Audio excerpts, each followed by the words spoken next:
30 reviews en 30 jours. Oui, monsieur. Comment ça va bien ? Comment ça va bien ? Ça va très bien, Alex, et toi ? Bah écoute, bien, impeccable, hein, franchement, il fait beau. On profite tous de ce beau temps. Il fait encore un petit peu frisquette, hein, quand même, mine de rien. Il fait pas chaud. Faut mettre la laine, comme on dit là, hein, en ce moment. Ouais. Hein ? Faut mettre la petite Mais laine. au moins, ouais, c'est ça, c'est une température un peu Mi-figue, mi-raisin. Ouais, mi-figue, mi-raisin. Au moins, il pleut pas. C'est pas comme dans l'Oregon, C'est ça. tu vois, où il pleut souvent. Tout à fait. La Rainy City, bon, c'est vrai que ça peut parfois pleuvoir chez les copains, alors que Alex nous déguste un magnifique thé. Je rappelle que c'est du thé, hein, bien évidemment, pour ceux qui c'est du thé, là, ça se voit. Bien sûr, ça se voit que c'est du comme thé. moi, la dernière fois, j'avais du jus de raisin.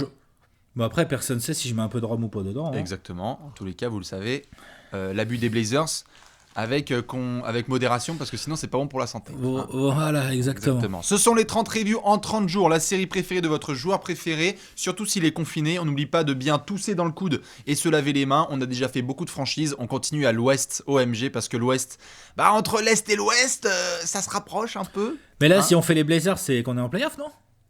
Je sais pas. On est aux portes des playoffs. Bon, allez. Nous sommes aux portes, nous sommes à mi-chemin. Et donc, vous le savez, c'est le grand classique. Sur les 30 reviews en 30 jours, on a plein de sections. On va s'occuper de Portland. La bise à toute la Blazers Nation. Et donc, forcément, une vidéo des 30 reviews en 30 jours commence forcément avec un coup d'œil dans le rétroviseur. Tout à fait, nous sommes à 29 victoires pour 37 défaites en cette nouvelle période de civilisation. On est 9e de l'Ouest. C'est ça. Bon, comme pour chaque franchise, on regarde un petit peu l'état d'esprit dans lequel on était en octobre. Impossible de faire cette review et ce coup d'œil dans le rétro sans se souvenir de ce qui s'est passé pendant les playoffs de l'année dernière. Wow. Après quand même une année où ça avait été compliqué face aux Pélicans, tu reviens la saison suivante, tu vas en finale de conférence, tu prolonges Lillard McCollum, tu vas fais 3e de l'Ouest et derrière tu vas en finale de conf. Quand même, tout à fait. Pardon. La darling de ces playoffs. Alors mi-Toronto, la darling c'était vraiment Portland, ça c'est sûr et certain. Et donc on se rapproche de cette saison 2019-2020 en se disant bon, on les met pas non plus podium, hein, on les a mis dans la lutte parce qu'il y a eu beaucoup de changements de joueurs. Ouais. Mais on se disait, bon, normalement, il y a de la sérénité et de l'espoir dans l'Oregon. Ouais, exactement. Et on peut pas, là, ce coup d'œil dans le rétro, on peut pas le commencer sans prononcer le mot déception. C'est impossible, en fait. Déception à plein de niveaux. Déjà, après, c'est peut-être pas déception. Là, pour le coup, c'est... Pardon ? Déception, ouais. Bah, ouais. Les Blazers, 9e de l'Ouest après 65 matchs. Merde. Ah oui, bien sûr. Mais ouais, vas-y, je te laisse continuer. C'est une déception. Ensuite, en termes de résultats, pour moi, je veux bien en discuter avec les fans des Blazers, mais en termes de résultats, c'est fort. Enfin, pour moi, c'est décevant en termes de résultats purs. Oui, forcément. Après, on va expliquer tout ça. Il y a des circonstances spéciales dans cette saison. Il y a eu du mouvement pendant l'été. Il y a eu du changement de joueurs et tout. Mais la défense. Déception sur la défense des Blazers. Ouais, bien sûr. Bah, t'es une des 3 pires défenses de la NBA, une des 5 pires. Attends, là j'étais en train de checker avant de préparer la vidéo, là j'étais en train de checker 27e rating défensif. Ouais, bien sûr. Ah, oh. Non, ça a été une galère. Les dernières équipes qu'on a faites qui avaient des ratings défensifs dans ces eaux-là, c'est les Hawks, c'est les Cavs, hein, gars. Hein. Ah, tout à fait. Non, mais et ils sont sauvés, évidemment, parce que, notamment à Portland, ils ont une attaque qui est pareil, qui est top 15, hein, top 12. Ah ouais, non, une attaque qui marche bien, et puis ils ont un petit joueur, je sais pas si tu connais, mais il est assez fort quand même pour porter Gary Trent les Jr. équipes dans les matchs. Ouais, voilà, c'est ça, c'est lui. Ouais. Tu vois, donc ça, on va en parler, ça c'est plutôt dans le côté satisfaction. Et après, c'est pas vraiment déception le bon mot, mais il y a malheureusement pour les Blazers... il y a des sales blessures. Ah, même, hein. Voilà. Moi, je voulais bien qu'on y vienne quand même. Parce que ah oui, non, mais bien sûr. Mais il y a la déception, mais j'avoue qu'à titre perso, quand j'ai vu qu'au bout de 3 matchs, Zach Collins, sa saison, elle s'arrête. Et qu'au bout de 1 mois... Allez, 1 mois, tout à fait. Et sur 1 mois... Il a joué combien de matchs, Hood ? Rodney Hood, c'est ça en fait. 20, Rodney Hood, 20, ouais. un peu plus, je dirais. Je vais voir, mais je crois qu'il avait joué un tout petit peu plus. Rodney Hood, il a 21 matchs, pardon. Ouais, bah tu vois, voilà, c'est ça. Hein, ouais. Et donc, à partir du moment où tu as ces 2 joueurs qui s'enlèvent de ta rotation, c'est très compliqué pour Terry Stotts, qui en plus... T'as pas Nurkic déjà. Et j'allais y venir, le fait que quand même, dans ce rating défensif qu'on a vu, tu enlèves Zach Collins. On peut dire ce qu'on veut, mais sur les derniers playoffs, il avait fait des promesses pas mal au niveau de la protection d'arceau et de ce qu'il pouvait montrer. Rodney Hood, c'est un mec avec des longs bras qui a montré qu'il pouvait couvrir notamment certaines lacunes défensives sur les extérieurs de Portland. Tu remplaces Nurkic par Whiteside. Je pense que les fans du Heat ont bien dû se marrer en voyant les fans de Portland se taper Whiteside cette saison en termes de montagne russe, d'investissement et d'énergie quotidienne. C'est-à-dire que parfois, tu as un putain de pivot qui est dans ta raquette et qui peut grave t'aider, et puis le surlendemain, tu as la flemme totale. Non, puis surtout, Whiteside qui a quand même clame partout, que c'est un putain de défenseur et tout. C'est le défenseur de l'année selon lui. Le mec est pilier de la 27e défense de la ligue. Quoi. C'est le symbole, bien sûr. LOL. C'est le symbole de cette, notamment de ce problème de déséquilibre à Portland, je trouve. Ce n'est pas que de la faute de Whiteside. Non. Je dis juste, Alex, que à partir du moment où Terry Stotts est arrivé dans un camp d'entraînement où on lui a enlevé, et on en avait parlé, on avait fait d'autres apéros en Survivors, mais on lui a enlevé peut-être Al-Farouk. Il y a eu 6 à 7 joueurs qui sont partis.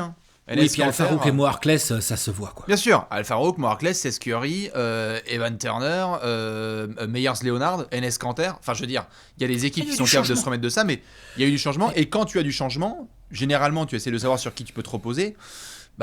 Compliqué. Il y a un moment, en fait, où pareil, quand moi je préparais le coup d'œil dans le rétro, si tu regardes la saison des Blazers sur la régulière, le seul vrai moment où ils ont un semblant de série de victoires, c'est quand Lillard est en mode supernova. C'est le seul moment. Tout à fait. Supernova, ouais, c'est limite faiblard comme terme. Ah oui, c'est ça, c'est en janvier quand il est en mode n'importe quoi. Fin janvier, début février, là. Il est à 50 points de moyenne. Sur 6 matchs, il y en a 3 à plus de 50 points en l'espace de 10 jours. Entre, je dirais, le 20 janvier et peut-être le 2-3, ouais, c'est ça, février. Il y a 6 matchs, il y en a 3 au-dessus de 50 points, 1 à 60. Et les moments où il chute, c'est à 47. On peut pas lui enlever ça. Damian Lillard fait partie de ces joueurs qu'on aura eu, nous, tous, l'occasion de voir, entre guillemets, de notre vivant, en live. C'est de ces joueurs qui... Quand ça se vénère là, et que ça, tu sais que ça sort le regard de vénère et que ça commence à se dire ok, j'en ai ras le cul, je vais tout éclater. Vraiment, il est quand même assez fou à voir. Sur un match, mais même plus que ça, moi ce qui m'a impressionné, c'est sa capacité à...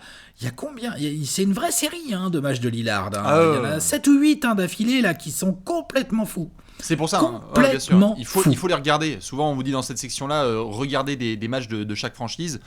Il ne faut absolument pas passer à côté de cette streak de Lillard qui est entre le Martin Luther King Day, 61 points si je dis pas de bêtises, sur la tête des Warriors, je crois, un truc comme ça. Ouais, et à partir de là, il se met en route. Quoi. Le lendemain ou le surlendemain, il en met 47. Il y a 51, 50, 46, 48. C'est énorme. C'est énorme. Et quelque part, donc c'est le symbole aussi de cette saison, c'est-à-dire que si Lillard n'est pas en mode, tu gagnes pas, quoi. Il n'est pas en mode où il nous pousse à faire des apéros où Léonce doit faire des visuels avec des flammes de Dragon Ball Z. Si Lillard n'est pas comme ça, les Blazers se retrouvent dans une sacrée mouise. Et il n'y a pas eu d'ajustement de la part de Portland sous bien des aspects. Non. Et puis voilà, c'est dans ce sens-là où moi j'ai parlé de déception au début de ce coup d'œil dans le rétro. C'est parce que perso, je les avais mis en play-off, moi, les Blazers. Aussi, je dis pas qu'ils peuvent plus y aller, si la saison reprend, on verra. Mais au-delà du résultat pur, je veux dire, les mecs, en 65 matchs, ils n'en ont pas gagné 50%, quoi. Ça, je trouve que c'est décevant pour cette équipe des Blazers. Bien sûr, surtout après ce qu'on avait vu en play-off. Alors effectivement, tu as parlé des blessures, on a parlé des blessures. C'est effectivement, ils n'ont pas été aidés, mais on va y venir dans d'autres sections. En termes de jeu, en termes d'équilibre d'équipe, en termes de rotation, enfin il y a des choses à dire aussi. Bien sûr, tu vois, il y a pas que à dire genre ok, Zach Collins et Rodney Hood étaient blessés. Ok, c'est vrai, ils étaient blessés, mais non, évidemment. On va ça, tout à fait, on va aborder tout ça dans le stratégique. Avant ça, évidemment, dans le coup d'œil de le rétro, impossible de ne pas avoir quand même un 30 secondes dédié au retour de Carmelo Anthony en NBA. Quand même, ça c'était un des moments majeurs de leur saison. Mal, Et pas mal du tout. On a vu Melo revenir, bien s'intégrer dans l'effectif, apporter son scoring, son expérience aussi. Donc voilà. Offensivement, il est encore là. Bien sûr, il a assez bien fité avec le système Terry Stotts. Alors, parfois, encore une fois, parfois en bien et parfois en moins bien. Ça, on pourra y revenir sur le stratégique. Un transfert, mine de rien quand même, on a eu le test. Ouais, Bazemore. Ken Bazemore et Anthony Tolliver, le test, bon, finalement, n'a pas été giga concluant. On a vu que c'était bien parfois avec Tolliver, quand même, à Portland. On a vu que parfois avec Bazemore, c'était correct, mais il y a eu cette tentative, en tout cas, de reprendre Trevor Ariza en échange. Et Ariza, pour le coup, tu vois, Ariza, on l'a taclé il y a quelques previews quand on a fait les Kings. Mm-hmm. Ce qu'il a proposé à Portland, bon, sur un span de match pas énorme, hein, mais c'était mieux. Ah bah, évidemment. C'est le meilleur Ariza qu'on a vu sur ces 2 dernières années. Hein. Tout à fait. Sans problème. Et de manière assez logique, puisque quand le transfert a eu lieu, on s'est tous regardés, on a fait, bon, le centre maternel de Phoenix, lol, le centre aéré de Washington, bon... la débandade là, un peu à Sacramento, tu arrives dans un truc où Lillard, McCollum et Melo, t'arrives tous les jours dans le vestiaire, bon, tu sais que les mecs ils sont pas là pour essayer de faire la loterie quoi. Oui, puis on n'attend pas de toi que tu leads quoi que ce soit. Tu fermes ta gueule, tu défends, tu mets des 3 points barre. On n'a pas besoin de toi en tant que vétéran. Tu vois, Lillard, il a pas besoin de se faire mentorer par Ariza quoi. Non, bien sûr, et mettre des tartes à triangle quand tu te prends des petits ponts, ça c'est la base évidemment de Trevor Ariza. Saison en effet plutôt décevante en tout cas par rapport aux projections dans le coup d'œil dans le rétro, plein de choses à dire, évidemment on va en parler sur le reste de la vidéo, quelques bons matchs de Scala Bissière, aucun impact de Mario Hezonja, tout ça on va le dire en long et en large. Mais nous d'abord on va se pencher sur un gros point financier, Alex. Allez, la tunasse, l'oseille. Exactement, on va regarder tout de suite où est passé l'oseille. Où est passé l'oseille? La fraîche. Oui. Le fric. Tout ça. La moula. Le pèse. Exactement, nous sommes dans les finances de Portland. C'est simple dans cette section, vous le savez, pour chaque franchise, on regarde un petit peu comment l'argent a été dépensé, va être dépensé. Il y avait une tendance qui était un petit peu tendue du côté de Portland ces dernières années. Après l'été 2016, on avait vu pas mal de contrats, notamment autour de joueurs qui avaient assuré dans la montée en puissance de ces Blazers-là. Financièrement, il y a eu des choix qui ont été pris cet été, enfin l'été précédent, après la belle série de playoffs, la belle aventure de playoffs qu'ils ont fait. Qu'est-ce qui ressort de ce tableau ? C'est mieux que ça ne l'a été, hein, puisque je rappelle que rien que par exemple pour cette saison, Portland est au-dessus du seuil de la luxury tax. Quand même, tiens, potentiellement tu vas pas aller en playoff, mais tu vas payer la luxury tax. Bon, bof quoi. Tu vois, c'est pas ouf quoi.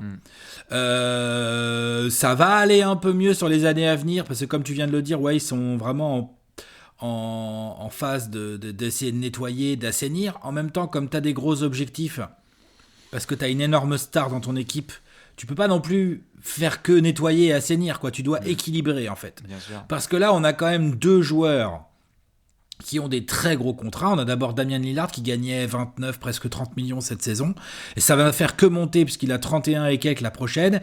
Et après, il a son extension là qu'il a signé de 3 saisons. Là, je sais plus combien c'était sur 3 saisons, mais c'était assez énorme. Ouais. Enfin bref, il va toucher 43, 44 millions sur 2021-22. Il va toucher 47 millions en 2022-23 et en 2023-24, il sera un peu plus de 50 millions Damian Lillard. Damian Lillard va toucher 50 millions de dollars. Oh, il faut bien avoir ça en tête parce que cette prolongation est passée pas inaperçue. Hein. C'était après la grosse aventure de playoff, mais il est verrouillé. C'était une des réussites de Neil Olshey, notamment à la tête des Blazers. Mais oui, Damian Lillard, il faut comprendre que là, il va avoir un tarot qui pourrait se transformer en sujet de discussion dans les années à venir autour de Lillard et des Blazers.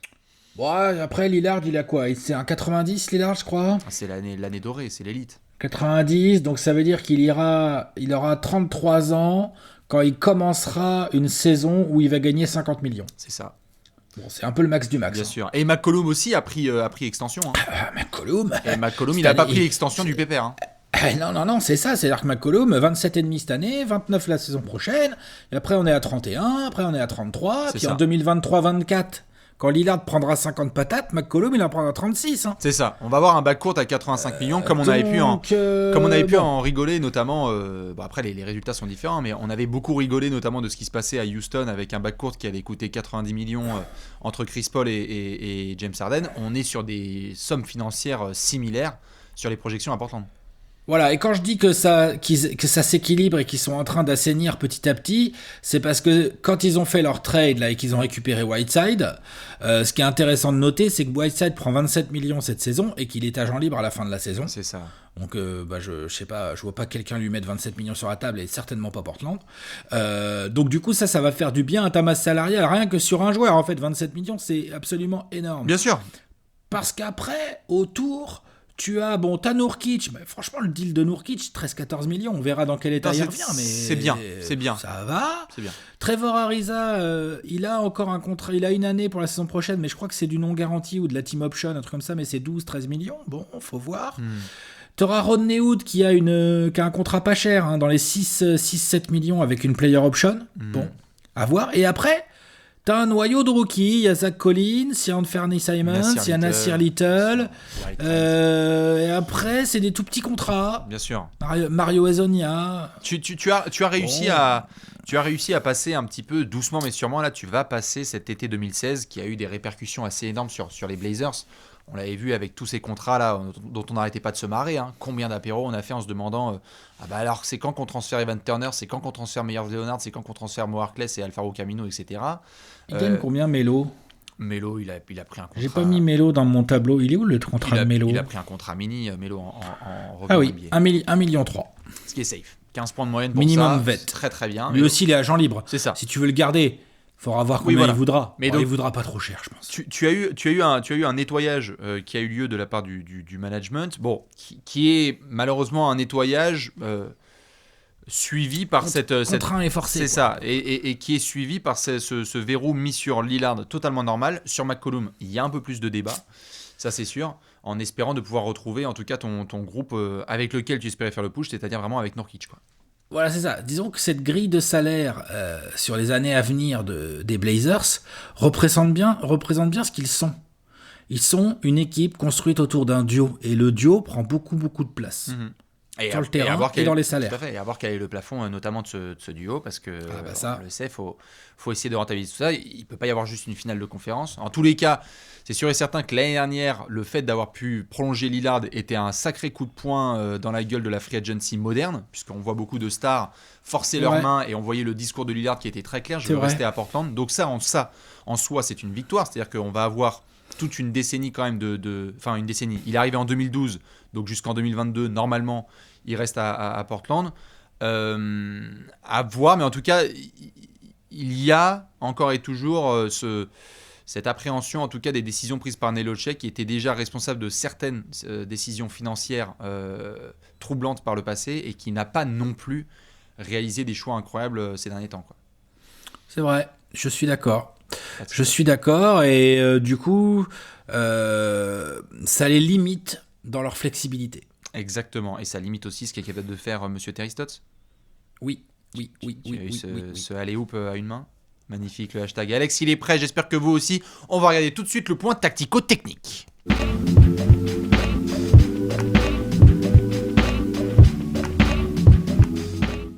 Le point tactico-technique. Avec un hashtag. Un H comme expert. Comme Mario Hezonja, le franchise player des Blazers. Hassan Whiteside. Ouais, ça a été vraiment violent de la part de ces deux garçons. Tout ce qui commençait par un H, Hezonja. Rodney Hood. Ouais, c'est vrai. Oh là là, la lettre H ne portait pas vraiment chance aux Blazers cette saison. Vous le connaissez, le point tactico-technique, c'est simple. On se ramène dans le bureau de Terry Stotts, on le check, on lui dit content de ta prolongation l'été dernier en scred. Eh bien écoute, il va falloir proposer du meilleur jeu. On regarde ce qui s'est passé, on regarde ce qu'il faut proposer. Alex, c'est parti.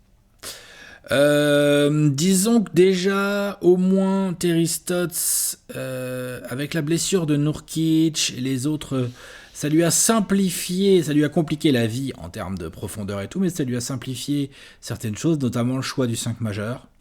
C'est-à-dire qu'aujourd'hui, si la saison devait reprendre, je pense que tu es d'accord avec moi, sauf si Nurkic est prêt à jouer, mais sinon c'est Lillard, McCollum, à côté de Ariza, Melo et Whiteside. Oui. C'est ça le 5, on est d'accord. Tout à fait, oui.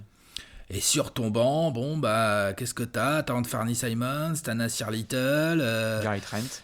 T'as Gary Trent, t'as... Quand il revient, Zach Collins, parce qu'il était en train de reprendre les entraînements. Je suis d'accord, tout à fait. T'as Hezonja, dis donc, c'est quand même pas ouf, hein. Non, bien sûr. Donc, là, on vient un peu de résumer un des problèmes de Portland cette saison, qui est que les blessures ont diminué fortement les possibilités de talent de la rotation. Bien sûr, Terry Stotts a dû tout le temps des s'ajuster. Blazers. Ouais. Il a dû tout le temps Ça, s'ajuster. c'est un vrai problème, surtout à l'ouest, surtout dans la division Nord-Ouest, où quand même, à part les Wolves, qu'on fait une saison dégueu, tu dois quand même te fader. Thunder, Nuggets, Jazz. Voilà, c'est quand même pas non plus la fête, tout ça. C'est 3 équipes de playoff. Voilà, C'est exactement. Pas facile. Le Thunder a été, mais je pense que le Thunder qui est meilleur que ce qui a été prévu a pas mal aussi pénalisé les Blazers d'une manière générale, parce que c'était pas attendu qu'il y ait une équipe qui se glisse comme ça, comme Memphis d'ailleurs.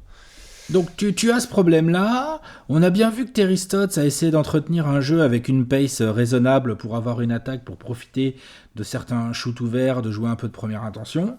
Mais il y a quand même un gros souci qu'il n'a pas du tout réussi, ni lui ni ses joueurs n'ont réussi à contrecarrer. C'est la défense, quoi. C'est ça, on en parlait tout à l'heure. Au niveau tactique, là, il y a un vrai truc, quoi. C'est clair, on en a parlé là en tout début de vidéo. Défensivement, ça a été trop compliqué pour Portland d'avoir une base régulière, de savoir quand est-ce que tu peux vraiment compter sur un gros protecteur axial, alors qu'en soi, encore une fois, numériquement, tu regardes Hassan Whiteside, il a plus de 3 comptes de moyenne cette saison, mais il y a les chiffres et il y a l'impact réel. Quand on regarde Portland notamment jouer, on voyait bien que ça pouvait être des hauts et des bas, parfois des célébrations quand ils rejouaient face au Heat, et puis ensuite le lendemain tu te fais outplay par Mitchell Robinson ou par d'autres gars. Mais vraiment, je veux bien qu'on parle de Whiteside, mais vraiment, il faut aussi dire les choses.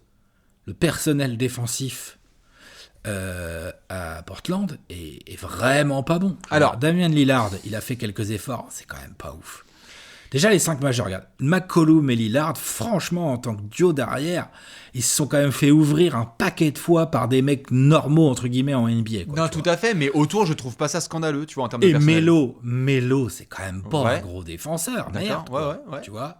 Donc, c'est pas ouf. Donc déjà, c'est-à-dire que dans ton 5 majeur, voilà, sur la fin de saison, il y avait donc, par exemple, Ariza. Bon, ok, d'accord. Ariza, franchement, il sait défendre. Il l'a montré à plein de fois. Et même s'il est plutôt jeune, il est encore bien capable. On l'a vu d'ailleurs quand il est arrivé à Portland. Mais sinon, tu as quand même 3 joueurs sur 5 qui sont, pour moi, des défenseurs en dessous de la moyenne. Alors, qui sont, en tout cas, de manière qui peuvent être irréguliers tout à fait et donc être en dessous de la moyenne. Après, quand je dis juste le personnel, c'est qu'on a des équipes qu'on vient de faire et qu'on va faire qui avaient un personnel quand même moindre. Bazemore et Tolliver, quand même, ça défend. Gary Trent, il sait garder son homme. Il y a un moment juste où tu n'as pas pu compter, notamment sur Rodney Hood et Zach Collins, quoi. Oh, arrête, c'est pas... Non, mais d'accord, mais je veux dire, là, vraiment, pour moi, c'est ou donner trop de crédit à Zach Collins et Rodney Hood, ou vraiment chercher des circonstances trop atténuantes à Lillard, McCollum et Melo. Non, c'est pas ça, c'est juste que je dis que c'est pas tout noir ou tout blanc, c'est que forcément, il y a des mecs qui ont pas fait leur effort, je suis d'accord avec toi. Lillard, McCollum, ça a été assez irrégulier. Mais en tout cas, je trouve pas que Terry Stotts manquait d'outils de fou défensivement, quoi. Ah, moi, je trouve un peu quand même.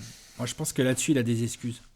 Wow. Et il a manqué d'outils. Et après, ça, est-ce que c'est de la faute de Terry Stotts ou est-ce que c'est de la faute des joueurs ? C'est toujours difficile à jauger. C'est qu'on a vu en début de saison Whiteside qui se fait houspiller par Lillard qui dit clairement qu'en gros l'autre fait des stats dans le vent, hein, j'exagère à peine franchement. Enfin tu vois, et après on a vu Whiteside comme tu l'as dit, alors lui c'est l'irrégularité même, hein, de temps en temps il fait ci, de temps en temps il pèse, de temps en temps il pèse pas, de temps en temps il fait des stats mais elles servent à rien dans le match, enfin tu vois il est très compliqué à jauger. Mais ce qui est sûr c'est que d'une manière générale, ce qui a fait que Portland s'est retrouvé 27e rating défensif, c'est une accumulation de choses. Alors, je veux bien qu'on mette les blessures de Zach Collins et de Rodney Hood dans le lot. Ok. Mais aussi le fait que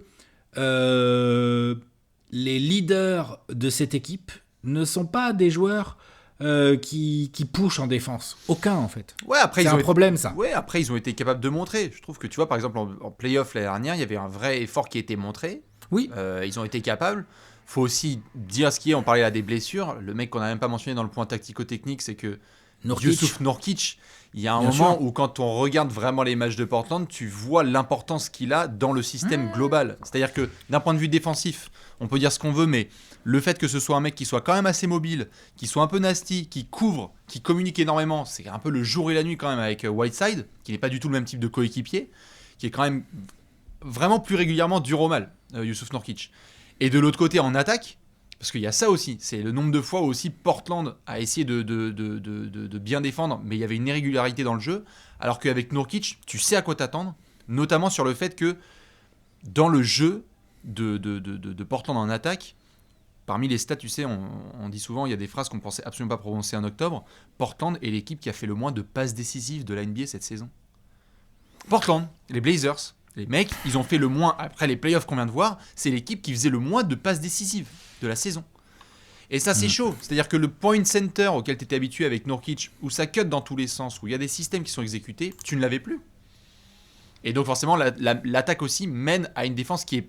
Quand c'est tout un rythme. Hein. Quand ton attaque est forcément moins fluide, ta défense est forcément moins bonne, tes rotations changent forcément, donc c'est dur. Je suis d'accord avec toi, on ne peut pas excuser les leaders. Mais je trouve que là... en plus, il n'avait pas des enfants, quoi, Terry Stotts. Ça aurait pu être... En tout cas, pas 27ème, quoi. Merde. T'as des vétérans... Mais tu veux qu'il fasse quoi, le coach? Mais les gars, vous êtes des darons. Bougez-vous le cul, là. C'est parti. Ah, d'accord. Vous n'êtes plus des enfants. Hassan, ça y est, t'as plus 21 ans. On y va. Damian Lillard, si t'es le leader, en effet, bah vas-y, tape du poing sur la gueule. Melo, tu veux faire ton retour NBA? Et ben ça se passe comme ça. S'ils avaient eu des enfants, comme des franchises dont on a parlé avant, ouais, tu peux expliquer les lacunes défensives. Mais là... Il y a des blessures et il y a je trouve un ajustement qui a été compliqué pour Monsieur Terry Stotts. En attaque aussi, hein. On parle beaucoup de la défense, mais en attaque aussi. Hein. Ouais, mais en attaque, ça a été... Tu vois, là où en défense, ils savent pas le faire, en attaque, ils arrivent à le cacher avec le talent. Oui, bien sûr. Le talent de Lillard, le talent de McCollum aussi. Hein. Tu vois, rien que ce talent-là, déjà, rien que ces deux-là, ils peuvent te cacher des matchs dégueux en attaque, mais ils peuvent te les gagner ou au moins en faire des matchs serrés parce qu'en fait... le gars, il score tellement, il est tellement injouable qu'il garde son équipe dans le match tout le temps, quoi. Hein. Bien sûr. À un moment donné, je rappelle que, je sais plus, Lillard, je sais plus lequel c'est, mais je crois qu'il y en a un, en tout cas, dans la grosse série qu'on évoquait tout à l'heure. Il y en a un contre Dallas où Lillard est énorme, mais ça perd. Hein. C'est dans la série, ouais. Ouais, je crois que c'est le lendemain des 61 points. Pas le lendemain, mais le match juste après. Ouais, ça doit être pas loin, ouais. J'ouvre un calendrier. C'est le 18, c'est juste là. Non, c'est ça, c'est 133, 125, il met 47 points. Voilà, 47 points de Lillard, tu perds de 8. Ouais. Ah, bien sûr. Donc, et ça, et t'as d'autres matchs derrière, genre notamment contre Indiana ou aussi contre les Lakers, où, comme tu l'as très bien dit, toi, dans le coup d'œil dans le rétro, si Lillard n'est pas énorme, vraisemblablement, c'est une défaite. Clairement. Et face à des défenses qui sont quand même assez bonnes, hein, la défense des Lakers et des Pacers, c'est quand même pas simple forcément à jouer. Lillard arrive à faire exister son équipe juste parce qu'il est trop fort. Bien sûr, c'est ça. Et ça, en défense, ils n'ont pas ni cette envie ni ce talent. C'est ça. Non, c'est clair. Et ça leur a joué des gros tours cette saison. Ça, c'est clair. En tout cas, tactiquement, Terry Stotts, on le sait, a été, il a été prolongé, donc normalement, il doit rester à la tête de nos amis les Blazers. On a eu quelques ajustements. Vraiment, voilà, quand on regarde vraiment et qu'on dézoome au maximum, qu'il y ait eu autant de changements de joueurs, ces blessures-là, et quelque part, oui, en effet, une flemme de la part de certains dans l'effectif, fait que Portland se retrouve hors du top 8.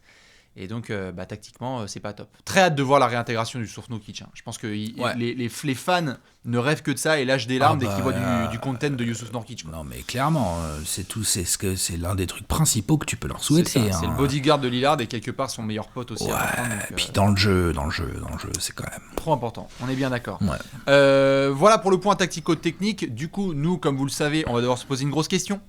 Allez, question of the death. C'est l'heure de la question de la mort.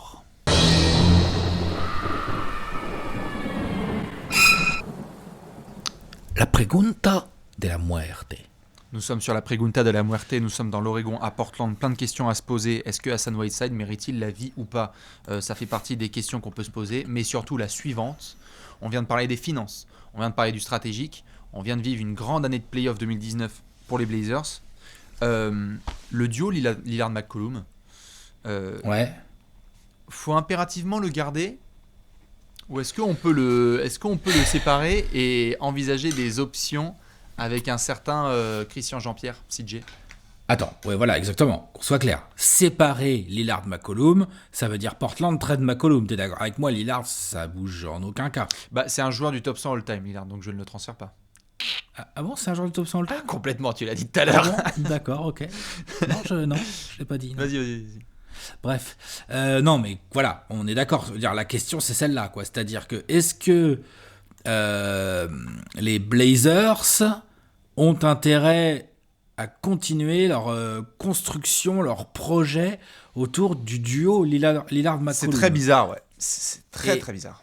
Si je la formule autrement, c'est quel autre profil de joueur que celui de McCollum pourrait mieux être un meilleur fit à côté de Lillard pour aller plus loin. Bien sûr. Sachant que tu gardes Nurkic au pivot, donc c'est pas un pivot pour moi. Non, tout à fait. Je peux même la formuler différemment. Vas-y, formule aussi. Il y a plein de formules, Okay. de toute façon. Quand est-ce qu'on transfère McCollum? Qu'est-ce qu'il fait Jimmy Butler? Oh, pardon. Ouais. Non, de Dieu.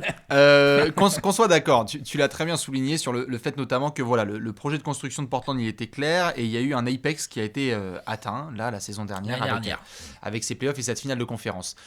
Dans les autres choses qui sont sûres et certaines, c'est que tu as un Damian Lillard qui est content et qui doit être satisfait à Portland pour que ça puisse bien continuer. Et McCollum, c'est son buddy.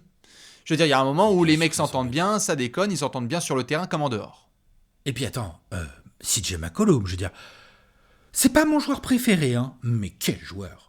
Quel joueur. Je veux dire, faudrait pas qu'on en oublie non plus ce qu'il est capable de faire. Et c'est le bon terme, capable. Ce qu'il a été capable de faire quand Lillard a été blessé. Les progrès qu'il a accomplis lui aussi ces dernières années, hein, mine de rien. Hein. Mais bien sûr. Tu vois, genre il a progressé.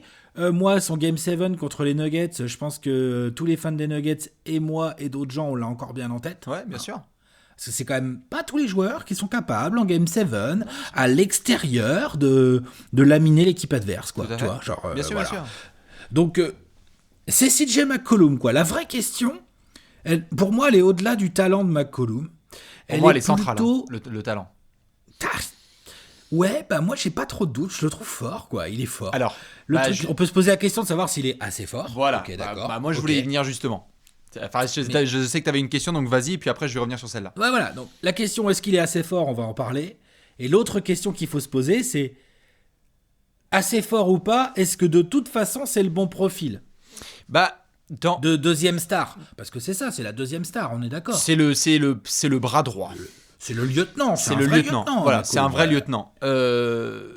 Moi, je pense qu'il y a d'autres profils de joueurs, clairement, qui peuvent, mieux aller à Lillard et surtout mieux aller avec les ambitions et le projet des Blazers. C'est-à-dire, tu penses à quoi, par exemple, comme profil de joueur? La dernière fois, on en avait parlé ensemble, on avait crisé en se demandant sur la preview des Pistons, ce n'est pas mon modèle idéal, mais je sais très bien qu'on avait posé la question, tiens, si tu es Détroit, est-ce que tu vas aller parler avec Portland par rapport à un Blake Griffin, etc. Je sais que les blessures et les Blazers, c'est un délire, donc t'es pas obligé d'avoir un Blake Griffin, mais par contre, ce que je sais, c'est que McCollum, par rapport, ce n'est que mon avis, mais je trouve que par rapport à son contrat, sa production, son CV et sa régularité, il n'est absolument pas à la hauteur des autres très bons partenaires de grands duos en NBA. Absolument pas, tu dis carrément, toi. Ah, mais pour moi, si on fait une hiérarchie, si on fait une hiérarchie des duos qui sont en NBA, qu'on me place McCollum Lillard d'un côté et qu'on me dit, bon, LeBron AD, laisse tomber. Au-dessus. Giannis Middleton, même au-dessus. Large. Ouais. Embiid Simmons, je m'en bats les couilles, je les mets même au-dessus. Pof, alors là... Mais tu peux avoir un débat si tu veux et te dire, disons que je les mettrais au-dessus, mais c'est pas les premiers auxquels je pense. Exactement. Je les mettrais au-dessus parce qu'ils défendent. Exactement. On peut faire les choses dans l'ordre. Harden, Westbrook. Au-dessus, bah évidemment. Au-dessus si tu veux. Curry Thompson, tu laisses. À voir ce qui va se passer évidemment avec Doncic Porzingis, mais il va falloir surveiller aussi ça de très près. Oui, mais ça surveille, on sait pas trop encore, ouais. Et donc en fait, rien que déjà là, bon évidemment on a mélangé aussi avec un peu de Chris Paul, Shai Gilgeous, non? Chris Paul, Shai Gilgeous si tu veux, tu peux aussi dire vas-y. Je fais de la provoque. De toute façon les fans de Portland ils vont entendre. Rubio Booker, hein. Non mais D'Angelo Towns, non mais enfin, ce que je veux dire par là c'est que je trouve personnellement D'Angelo Towns, tu sais qu'il faut voir ce que ça donne, mais en termes de talent pur, exactement. Dans les yeux. En fait mon problème c'est que pour moi McCollum n'a, malgré les progrès que tu mentionnes et ils sont réels et Dieu sait si c'est un incroyable joueur technique et qui a progressé dans bien des aspects du jeu, mais je trouve que ce n'est pas un verrou All-Star dans la discussion année après année. Ce n'est pas un joueur de calibre All-Star pour moi. Tu me donnes ton avis, mais pour moi, ce n'est pas le cas. Non, je comprends. Il est bordure. Et donc, je peux comprendre ce que tu dis. Et donc, j'aimerais bien qu'en fait, Lillard puisse jouer avec un calibre All-Star à côté de lui. Et je parle pas de Melo à 35 piges, je parle d'un vrai calibre All-Star. Mais je comprends. Mais ma question aussi, c'était de dire, genre, est-ce que forcément c'est un arrière qui doit doit avoir un profil fort offensif à côté de Lillard, ou est-ce que tu te contenterais pas, entre guillemets, d'un profil d'arrière à la... Attends, bouge pas, je vais t'en sortir un là. Un bon, hein, attention, hein, mais pas forcément une bête furieuse. Je sais pas, moi, un mec qui se donne et qui rentre des tirs. Un 3&D normal, quoi. Josh Richardson. Voilà, très bien. Voilà. Est-ce que si t'as Josh Richardson à côté de Lillard, mais que t'as un putain d'ailier... Parce que eux, ce qu'ils font pour l'instant, c'est qu'ils ont McCollum à côté de Lillard et ils ont un ailier en 3&D, quoi. T'es d'accord? Ariza, avant il y a eu Mo Harkless ou Al Farouk, mais c'était ça, t'es d'accord? Comment dire, le schéma, quoi, la construction. C'est logique, t'as pas le choix, on en a parlé quand on a fait les salaires. À un moment donné, une fois que t'as fait le chèque de Lillard et une fois que t'as fait le chèque de McCollum, c'est un peu compliqué. Voilà, là il y a Whiteside qui rentre dans ton bureau puis tu fais la gueule, quoi. Ouais. Mais ça c'est autre chose. Mais ce que je veux dire, c'est que voilà, moi personnellement, parce que dans ce cas-là, j'ai envie de te dire, genre vas-y, essaye d'avoir Bradley Beal. C'est un poste 2. Bon, évidemment, c'est trop tendu, mais tu peux essayer.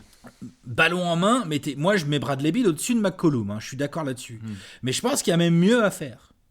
Oui, potentiellement. Bien sûr. Je pense que c'est un autre profil pour moi avec Lillard, vu ce que Lillard montre, vu la place qu'il prend dans un backcourt, vu comment il est capable de déboîter mais n'importe quelle équipe depuis la ligne arrière, il en a rien à foutre.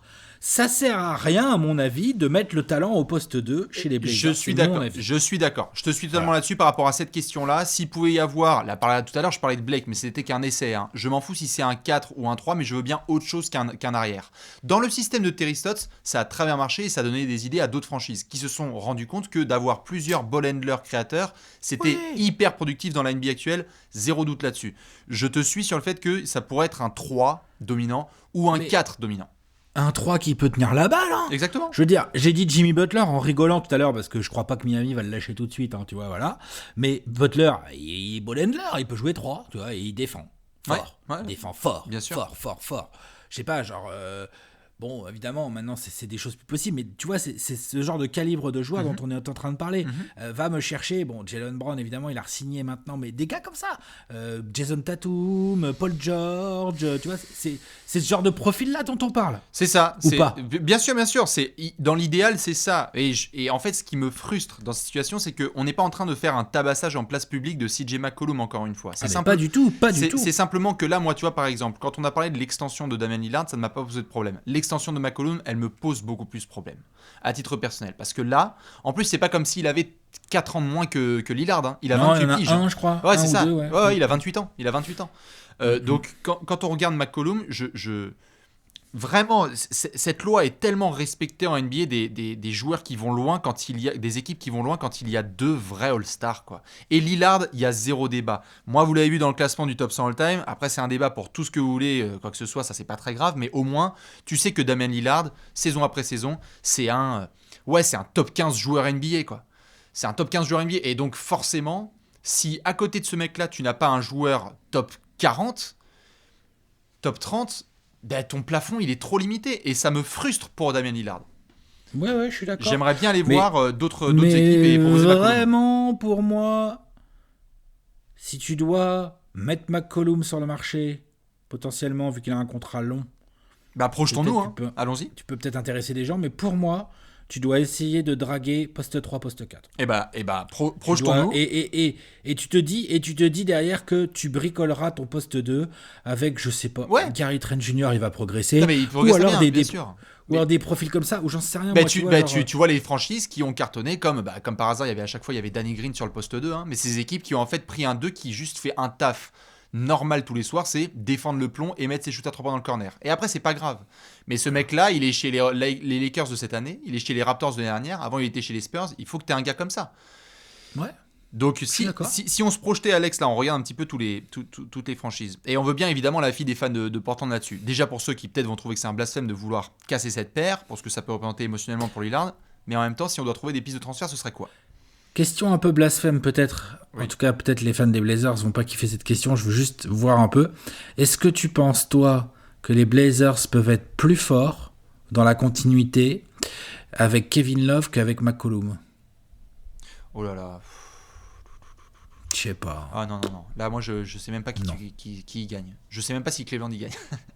Je sais même pas si une des deux franchises y gagne clairement. Non, mais je cherche. Ouais, En ouais. fait, dans ma tête, Non, bah, je vas-y. cherche des mecs qui Faisons-le. sont un peu de calibre All-Star et qui ont un salaire Bien qui sûr, colle aussi, bien hein, sûr. parce que. Bah, c'est pour ça, on a parlé tout à l'heure de. Bradley Beal, évidemment, mais c'est un 2. Bien sûr. Enfin, c'est un 2 qui défend, par On a contre. tout à fait. Mais On a parlé tout à l'heure du fait que et on a parlé par le passé du fait que Karl Anthony Towns avait reçu un vrai message de la part de son management qui décidait de lui mettre un joueur capable d'être de calibre All-Star à ses côtés. Observons les autres franchises. Golden State, tu vas rien aller chercher. Minnesota, non plus. rien à aller Phoenix, chercher. Booker, il défend pas mieux que McCollum, pas vraiment. Hein. Puis en plus, non, C'est j'y ça. crois pas. Je vois pas du tout Phoenix faire ce trade. bien sûr. Tu vas pas aller récupérer la Marcus Aldridge à San Antonio ni DeMar DeRozan, quoique on vous le donne contre un paquet de Cheetos. Sacramento, je sais pas ce qui se passe. Tu prends pas. Est-ce que DeMar DeRozan c'est mieux que CJ Ah, non, McCollum? non. Je pense que ça va niquer leur système. C'est ça, hein, on est d'accord. Ouais, hein. ouais. Non. New Orleans, Brandon Ingram? Ouais, mais ça c'est dans l'idéal, mais je pense que ça n'existe pas, quoi. C'est idéal ça pour toi? Enfin, idéal non, parce que t'as quand même besoin d'un joueur d'expérience. Non, pour moi, l'idéal, si tu te penches à New Orleans, c'est que si tu fais un backcourt comme ça, tu vas aller prendre Jrue Holiday, quoi. Ah non, pour moi c'est pas idéal ça. Putain, quand même. Tu voulais du défensif, là? Et un mec qui sait jouer en Oui, playoff? mais j'aime bien. Je trouve que les équipes aussi qui marchent bien, c'est les équipes qui savent répartir leur puissance sur le terrain. Je suis d'accord, mais... Ça manque de puissance dans l'aile, hein, Portland depuis un bail. Ok, ici, tu vas rien prendre. Houston non plus. Utah, Non. non. Denver, je vois pas ce que tu peux aller prendre. Ça te servira à rien Non. d'aller prendre... Clippers non plus, Lakers non plus, Cavs, Hawks, Pistons, encore une fois, la piste Blake, ça fait chier, parce que l'année dernière, quand on voit la saison de Blake Griffin, si tu dis fous ce Blake Griffin là, avec Damien Lillard, là, moi je parle de dynamique duo. De genre, ok, bon bah là, à ce moment-là, ça peut être vraiment horrible à jouer, quoi. T'as un 2 et un 3 qui défendent, et c'est vrai qu'avec Nurkic au pivot, tu peux avoir un truc intéressant. Ouais. Zach LaVine, c'est trop jeune. C'est trop jeune. Est-ce que c'est vraiment plus fort que CJ McCollum? Bradley Beal, qu'est-ce que tu peux poser contre Bradley Beal, quoi? Putain, c'est chaud. McCollum. Ouais, mais attends, tu vas aller voir les Wizards, tu leur dis McCollum contre Bradley Beal, je pense que les Ah mecs bah non, te va falloir que pissent tu mettes ton dessus. pic de va falloir que tu mettes ton pic de draft et que tu leur donnes Anthony Simons ou Gary Trent Jr. avec, hein, ça c'est sûr et certain. Ou Zach Collins ou je sais pas ce que voudront les Wizards. Mais en fait, il faut prendre ton téléphone, faire vous voulez quoi les Wizards? Philly, Tobias Harris? Ben Simmons. Tobias Harris, Ben Simmons? Ben Simmons, tu lui fais jouer 4 postes, poste 4, alors tu le fais jouer avec Melo là, 3-4 là avec Melo dans l'aile, non, c'est ça? T'imagines le Dans le kiff? combo forward là? T'imagines le kiff là? Ouais, ça peut être intéressant. En Ouais. tout cas, je pense que Ça- top grade, clairement. Perso. C'est vrai. Tu perds au peut-être- shoot, mais top grade quand même. Tu perds au shoot. Ouais, mais alors en défense, tu boostes tout. Et alors dans ton jeu de passe, là, parce que t'es dernier de la ligue, Ouais, j'avoue. Ben Simmons, ça vous chauffe pas les Blazers là? Putain. Milwaukee, Ça- tu peux pas toucher. Toronto, tu peux pas toucher. Milwaukee, tu peux pas toucher. C'est impossible. Toronto, tu peux pas. Boston, Miami. À Los Angeles, y a rien à piquer. Ah, c'est bouché, hein. Putain, en plus, Eh, McCollum, c'est il a pas- une c'est pas barre. facile, hein. Ah ouais. C'est pas facile hein, comme trade à mettre en place. Hein. Franchement, il y a une vraie question à se poser. Hein. Et d'ailleurs, la question, c'est peut-être aussi de ne rien faire et d'essayer d'optimiser au mieux ton poste 3, ton poste 4. Hein. Tout à fait. Mais Si ça se trouve, ça va être ça. Et en fait, ce sera genre, il fallait juste le retour de Yusuf Nurkic à la place d'Hassan Whiteside. Ouais. Et en fait, Nick, quoi. peut-être. En tout cas, perso, j'avoue que la perspective, c'est peut-être dur, hein, mais la perspective d'un backcourt McCollum-Lillard à 85 millions dans quelques années, voyant un petit peu le plafond potentiel de ce duo, parce que où est-ce qu'ils peuvent aller plus haut, quoi. Il y a un moment, non. j'adore, mais là, on est en train de toucher gentiment les étoiles. Toi, tu ferais quoi? T'appelles qui, là? En prio? Moi, j'appelle Bonne Philly. question. Toi, t'appelles Philly, toi? Ouais, moi, j'appelle Philly, ouais. Bah, j'appelle les Wizards, moi. Ouais, mais... Quand même. Même si, en termes de poste, c'est Envoie pas mon du idéal réaliste, idéal. Alex. Envoie du réaliste. Mais alors là, si tu mets du pic de draft, les Wizards, Bradley Beal, possiblement, il va vouloir se casser. Hein. Et quand il va vouloir se casser, les Wizards, va falloir qu'ils trouvent un gros contrat à mettre en face. Hein. Et après, peut-être ils voudront jamais de McCollum. Hein. Peut-être que je me fais des illusions, mais ils vont avoir quoi d'autre comme offre? Ils vont avoir Miami, ils vont avoir Pat Riley qui va faire bouge pas. Alors, Regarde-moi bien. Ouais, mon doigt. Non, mais tu vois, c'est ça qu'ils vont avoir les Wizards. Hein. Il n'y a pas de Riley qui va faire. T'as vu Derrick Jones Jr. comment il joue là? Depuis 2 saisons là? T'as vu un peu l'athlète? T'as vu l'athlète? Tu vois, genre, je te mets Duncan Robinson. Et parce que t'es sympa, je te mets un petit Derrick Jones Jr. J'ai plus de pick de draft, mais on va se débrouiller. Et hop, non, tu vois, ils vont avoir quoi comme offre? Non, mais je suis trop obnubilé par cette histoire de Philly. Je sais que ça peut représenter un concept pour certains, mais... Putain. Et à Brooklyn, il n'y a rien à faire. Non, à Brooklyn, il n'y a rien à faire. Non, c'est mort. Out. Caris Levert, poif. Et à l'ouest, tu peux pas. Ça y est, c'est Keblo. Je pense que vous, c'est trop tôt pour appeler les Suns. Ils vont se prendre un Zef. Tu peux appeler les Suns de quoi? Pour avoir Booker? Ouais. Putain, mais les gars, arrêtez avec ça. Booker, il bouge pas. Il est bien, Phoenix. Tu sens l'angoisse qui monte. Non, mais je te dis, moi, je te l'ai dit dans la review Suns. Je pense que la saison 2020-21, elle est safe. Vas-y. Voilà. Après, on verra. Mais pour l'instant, c'est safe. Oh. Ok. Puis Booker, il veut gagner. Hein. Putain.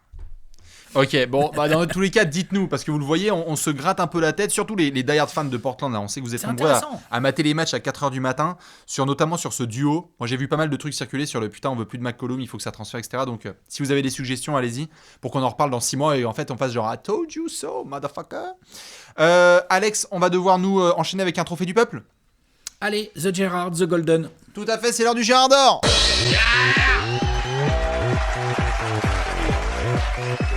Le Gérard d'or, le Gérard d'or, yes sir. Alex, tu le sais, c'est le Gérard d'or, le trophée du peuple. Nous sommes à Portland et donc on va distribuer ce magnifique... Ah mais oui, pardon, vas-y, excuse-moi. Ça y est, c'est passé, c'est passé. Ah, c'est passé, pardon. Je regarde. Je le refais, tiens. Hop là, c'est bien. Et voilà. C'est rassurant parce que ces derniers temps... Ouais, c'était pas la fête, hein, j'avoue. Et donc nous sommes sur le Gérard d'or. On va devoir distribuer ce magnifique trophée à quelqu'un de ce qu'on a vu et ce qu'on a envie de voir. Alex, qui est ton Gérard d'or à Portland? Monsieur Carmelo Anthony. Ouais. Bam. C'est mon Gérard. Déjà parce qu'il est de la même génération que notre Gérard. Je vais dire que toi. Oh non, il est beaucoup plus jeune. Ah oui. Et puis, je dois avouer qu'on s'est bien foutu de sa gueule, là, avec ses déboires, malheureusement, entre Houston et OKC, hein, faut le dire. Et bon, Atlanta, il n'a pas joué, mais il y a un maillot qui existe, apparemment. Mais... On s'est foutu de sa gueule, pas remplaçant, pas machin, pas truc. Bon, il est arrivé à Portland où il y avait une opportunité à saisir en tant que titulaire, au poste 4. Et j'ai trouvé son attitude bien. Très pro, très respectable. Déjà, moi, j'étais devant le premier match de Melo, retour Melo, Blazers et tout. Bah, il était fit, hein, Melo. Il était prêt à jouer. Ça va, tu vois, ça va. Oh non, écoute tes vaches, il manquait un peu de compète, ouais, voilà. Mais il était prêt. Non, il s'était pas laissé aller, quoi. On n'a pas retrouvé Sean Kemp, non, quoi, tu vois. Non, quand même pas. Donc voilà, en plus au fur et à mesure, il est monté un peu en régime au niveau physique. Ah, il a salé du et monde. Finalement, on se retrouve avec un Melo qui rentre des tirs, qui a 37-38% de loin, qui met sa quinzaine, qui prend 6 rebonds. Donc c'est un Melo 35 piges fin de carrière, évidemment. Bien, hein, mais il a été utile aux Blazers, tu vois.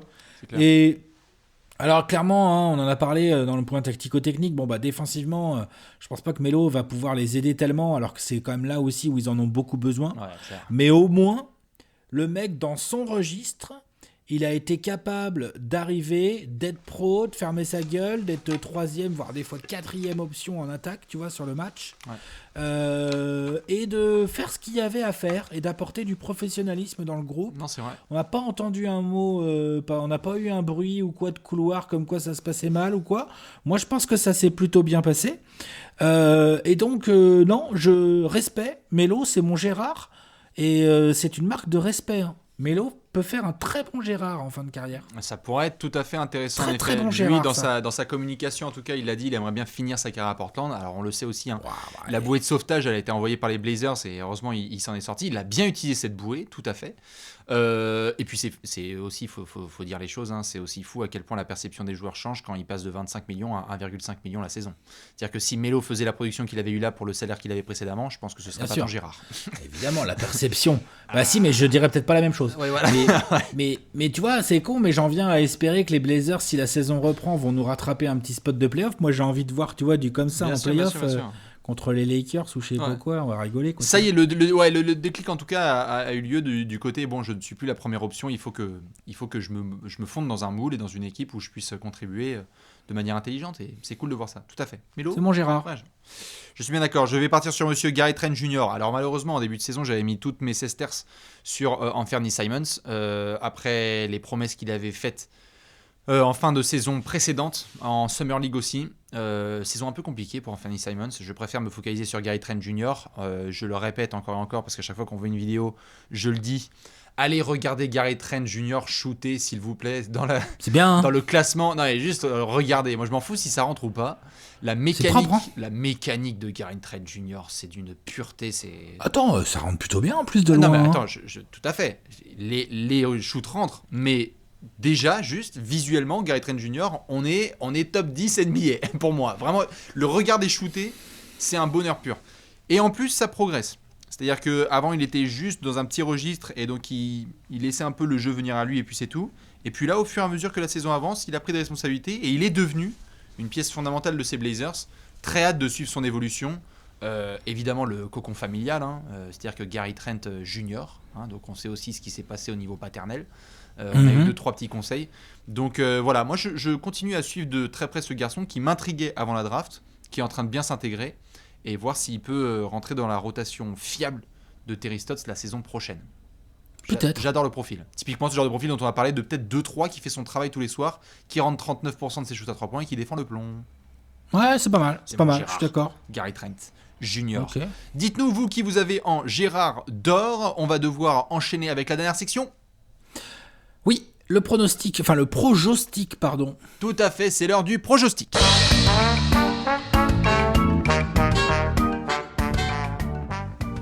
Projostic time. Comme vous le savez, c'est la compression, pronostic, projection. Exactement. On se projette un peu sur la suite. C'est ça, c'est le pronostic. Vous avez 24 secondes, vous, si vous voulez les faire. 24 secondes pour Alex, 24 secondes pour Ibi. On fait la liste des courses, savoir ce qui peut aller pour Portland prochainement. Alex, est-ce que tu es prêt ? Ouais. 3-2-1, Ruben Patterson. Si la saison reprend, faut continuer le push, essayer d'arracher la 8e place pour aller en play-off. Les Blazers ont besoin d'aller en play-off pour continuer à essayer de travailler autour de ce noyau. Si jamais on devait avoir pas de saison finalement, enfin que ça reprenne pas et tout, qu'on passe direct à 2020-21, je pense qu'il y a effectivement des grosses questions à se poser autour du cas McCollum. Il faudra surveiller également l'état de forme dans lequel Nurkic revient. Magnifique, en 28 secondes. C'est beau ça. Bien joué niveau timing. Écoute, c'était très clair, très précis et je vais essayer de faire aussi bien. Attention, 3, 2, 1, top chrono. L'homme que je vais regarder de très près sur les prochains mois se nomme Neil Olshey. Ça y est, c'est bon, on a atteint le plafond avec la finale de conférence. J'étais très content de faire le top 100 all-time avec Alex cette saison pour caser Monsieur Damian Lillard. Je pense que c'est un des meilleurs joueurs de notre génération. Il mérite d'avoir des joueurs de type All-Star autour de lui. Il faut se bouger le cul. Ce n'est pas lui qui va recruter, c'est Neil Olshey qui doit se démerder avec son effectif et ses options pour mettre un vrai All-Star. Ça suffit d'avoir Damian Lillard qui se démerde avec quelques talents et un bon coach. Il lui faut un vrai bras droit niveau All-Star. Je surveillerai ça de très près. Cool, bien. Voilà pour nos amis les Blazers. Dites-nous du coup ce que vous pensez de cette review des Blazers, de leur saison et des mois à venir, qu'ils soient confinés ou qu'on retourne sur les terrains. Alex, nous on se retrouve demain ? On se retrouve demain. Demain, on va aller mettre des grandes oreilles. On va aller mettre des grandes oreilles. Écoute, c'est parti, on vous fait plein de bisous et à demain Alex, on se check. Ciao !